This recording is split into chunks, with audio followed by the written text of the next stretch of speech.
সংসদ ভবনে চলছে মন্ত্রী পরিষদের সভা। এ বিষয়ে জানাতে আমাদের সঙ্গে যুক্ত হচ্ছেন সহকর্মী জান্নাতুল মোহনা। মোহনা, মন্ত্রী পরিষদের বৈঠক সম্পর্কে কি তথ্য আছে আপনার কাছে জানাবেন।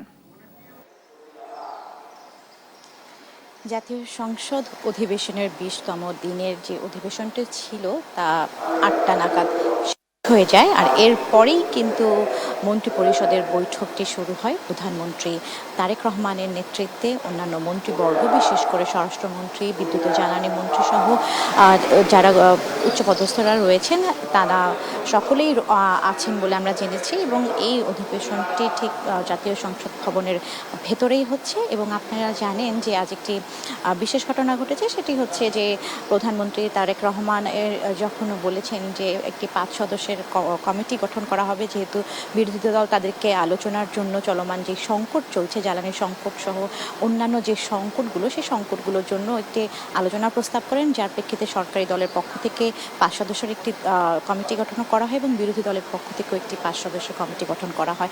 মূলত এই চলমান জ্বালানি সংকট যে মোকাবেলায় কিভাবে দেশকে আরও এগিয়ে নেওয়া যেতে পারে, কিংবা দেশের সংকট মোকাবিলায় এবং চাহিদা পূরণে, অর্থাৎ জনগণের যে ভোগান্তি কমাতে এখানে আলোচনা হতে পারে। বিদ্যুৎ ও জ্বালানি নিয়ে হয়তো নতুন কোনো সিদ্ধান্ত আসতে পারে। তবে বৈঠকটি এখনও চলছে, আর কিছুক্ষণের মধ্যেই শেষ হয়ে যাবে বলে আমরা মনে করছি। তো জাতীয় সংসদ ভবনের প্রাঙ্গণ থেকে এই ছিল আমার কাছে সর্বশেষ।